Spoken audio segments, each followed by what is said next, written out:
Well, this hunk of beautiful mess is finally back on the road. The front end is completely rebuilt, new gears, and it drives pretty good. So let's finish this axle rebuild on this Dana 44 on my first gen Dodge. Last video I already said I destroyed the spindle trying to drive it home. I got obviously new spindle hub nuts. But the one interesting thing I need to fix on this truck is it's got really bad negative camber on the driver's side. A long time ago, my brother jumped it in the desert and it just would never align ever again.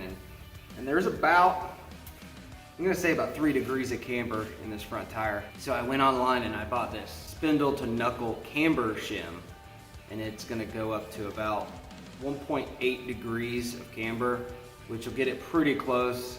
The other side's got about a 1/2 degree camber, so if I could get it within like 0.7. If you remember on the last video, I melted and sheared off the axle shaft, the outer axle shaft here, which was a big bummer. That's kind of why I put this project off for so long. Took apart an axle shaft out of another axle. The splines look good, I cleaned it up, washed it. So I just need to put new U-joints in this, put the shafts together, put it in, put the axle disconnect together, and then start assembling this front. So the first thing we need to do with this old axle shaft is get this outer axle shaft slinger off, because the one that's on the new shaft is destroyed, so I already pulled it off. I'm gonna try to get it off without damaging it. I think I can. Let's see if this works.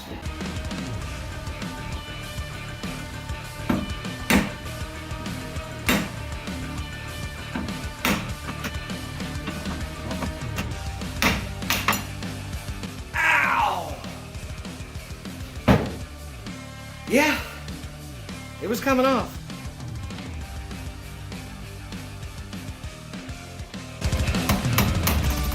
So the only damage I see is right there where it nicked the spindle, probably when I was driving home.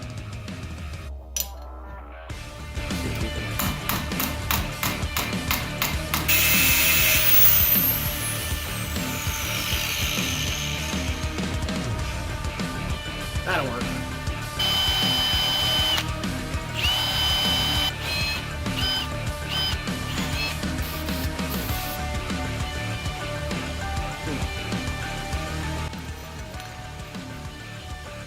It goes on there like that. Slinger is installed.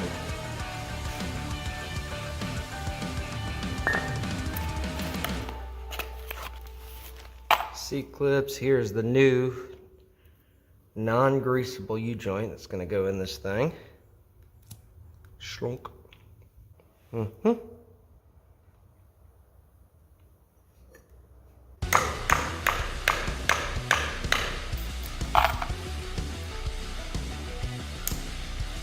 clip. If it looks like it and feels like it, it's probably in there. See here? Right about there. There's a couple little nicks in the U-joint surface. So I'm just gonna clean that up with a file.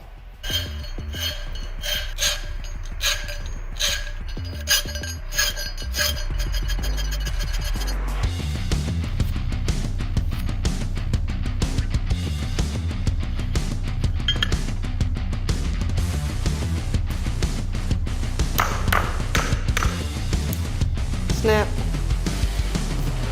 Look at that. That's gonna be good for a while.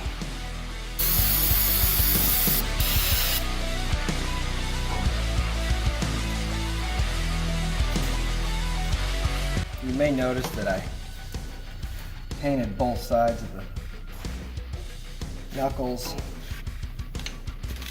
That way I can put this thing together and then finish painting the axle later. Alright, so this is what makes these axles a cat axle or center axle disconnect, because the center of the axle literally disconnects. The two shafts are held together by that spline, and then your shift fork for your four-wheel drive actuator actually disengages or engages those two shafts together. So these U-joints are being a pain. They're touching the inner radius. Wow. So I filed down these little burrs on the knuckle, and I also took about 10 thou off the caps. Still tight, but it'll work. So this is what engages your four-wheel drive, right there. Ow, man, it's the second time I've smashed my fingers today. We are gonna put this at maximum camber. So we're putting the thickest side on the top, that way this spindle gets pulled down and hopefully corrects the alignment. Install the thrust washer.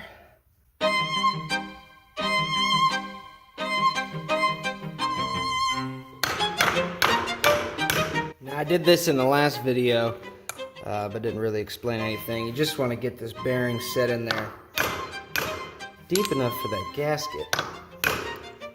That's all you need, right there. Axle shafts in, seal, thrust washer, camber plate. Got the bearing in there, the seal on that. It's all greased.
Within this melted pile of crap, the drive gear spacer is disintegrated somewhere in there.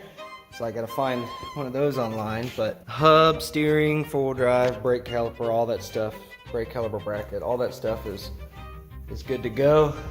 Unfortunately, yeah, you see all the scoring, the hub's trash.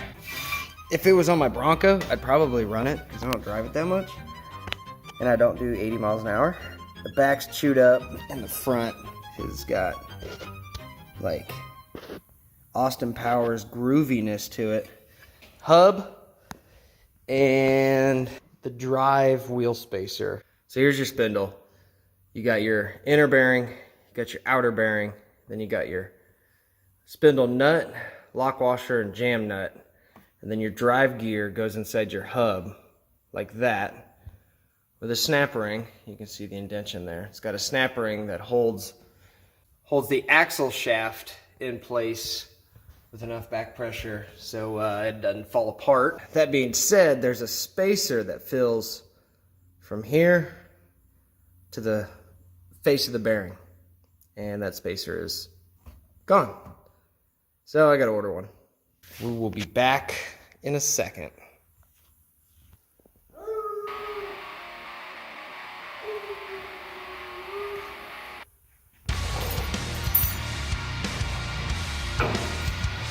So here's the new hub I found.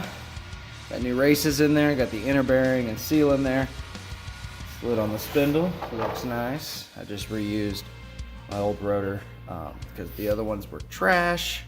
I'm gonna push the grease in from the back side, wait till it comes out the front side.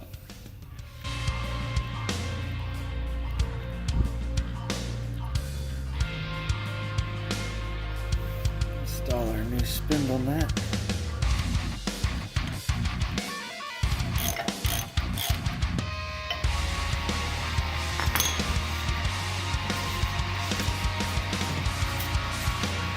See the pin? Right there, needs to be lined up in a hole.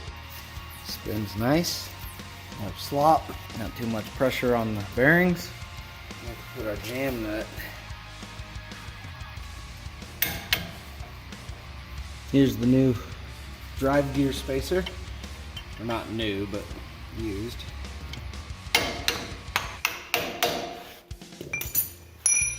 Install the snap ring.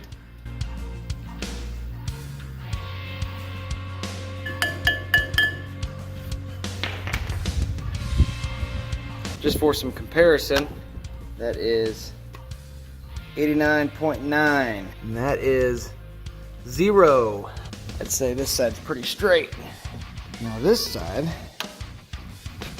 is 89.6.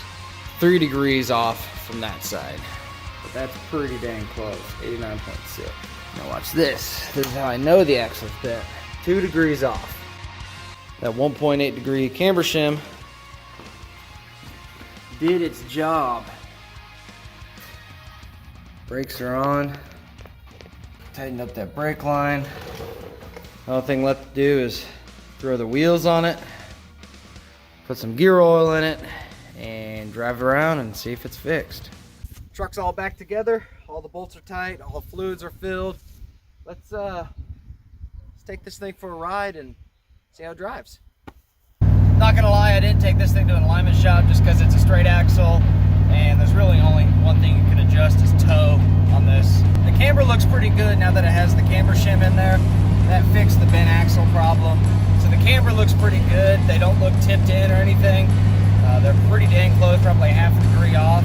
But as far as the caster, there's still a little bit of bump steer in this thing, but it drives straight. I got it towed pretty good. It's about 3/16 towed in.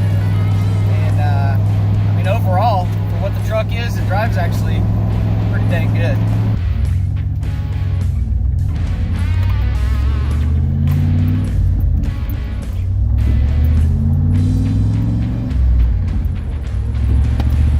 These backcountry roads are not the greatest to test out how straight your truck drives, because really there's no way to drive straight on these roads.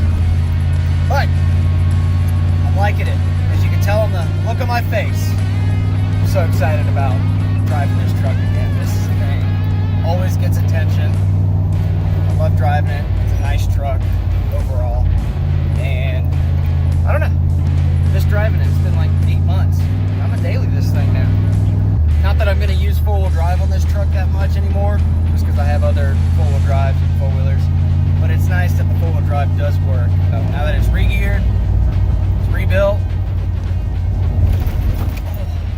This truck drives like a wagon full of concrete. That's kind of the charm of this thing, you know? Oh my God, one-lane road. Better get over. Oh. Gotta love these country roads.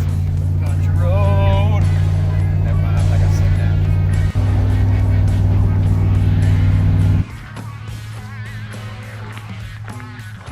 Pretty much drives like a straight axle Dodge should drive. There's no more noises. The bearings don't feel hot. I think I fixed it.